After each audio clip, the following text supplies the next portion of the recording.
আসসালামু আলাইকুম প্রিয় দর্শক। আজকের ভিডিওটি তাদের জন্য যারা কবুতর পালন করেন অথবা শুরু করতে চান। আজ আমরা জানব দারুণ এক জাত সার্টিন কবুতর পালন পদ্ধতি নিয়ে A to Z, মানে একদম শুরু থেকে লাভবান হওয়া পর্যন্ত। ভিডিওটি মনোযোগ দিয়ে দেখবেন, কারণ অনেক গুরুত্বপূর্ণ তথ্য থাকবে। ১.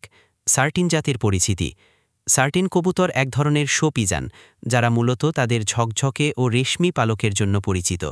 এদের পালকে এক ধরনের চকচকে ভাব থাকে, বিশেষ করে সূর্যের আলোয় এরা ঝলমলে দেখায়। দেখতে অনেকটা রঙিন গ্লাস বা রেশমি কাপড়ের মতো। এরা শান্ত স্বভাবের এবং বাচ্চা উৎপাদনে ভালো। ২. বাসস্থান ও পরিবেশ। সার্টিন কবুতরের জন্য পরিষ্কার, শুকনা ও আলো বাতাস চলাচলের সুবিধাযুক্ত ঘর খুবই জরুরি।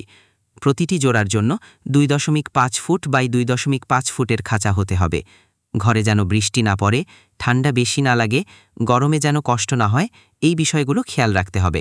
খাঁচার ভেতরে কাঠ বা মাটির পাত্রে বাসা বানিয়ে দিতে হবে, যাতে তারা ডিম পারে। ৩.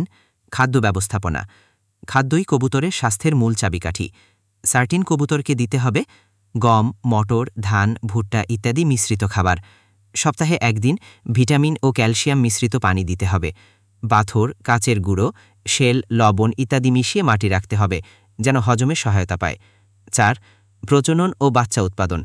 সার্টিন কবুতরের প্রজনন ক্ষমতা সাধারণত ভালো। একটি জোড়া বছরে গড়ে ৮-১০টি বাচ্চা উৎপাদন করতে পারে। ডিম পাড়ার ১৮ দিন পর বাচ্চা ফোটে। বাচ্চা ফোটার পর ২৫-৩০ দিন মা বাবা বাচ্চাকে দুধ খাওয়ায়।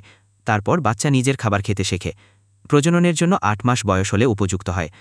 ৫. পরিচর্যা ও স্বাস্থ্য সুরক্ষা। সার্টিন কবুতরের পালক সুন্দর রাখতে হলে নিয়মিত খাঁচা পরিষ্কার করতে হবে। সপ্তাহে অন্তত ২ দিন খাঁচা পরিষ্কার করুন। পানির পাত্র প্রতিদিন ধুয়ে দিন। মাসে একদিন গরম পানিতে ওষুধ মিশিয়ে গোসল করিয়ে দিতে পারেন। পোকামাকড় দূর করতে পারেন নাইট্রোভেট বা বার্ডেন পাউডার ব্যবহার করে। বাজারজাত ও লাভবান হওয়া। সার্টিন কবুতর শো কবুতর হিসাবে ভালো দামে বিক্রি হয়।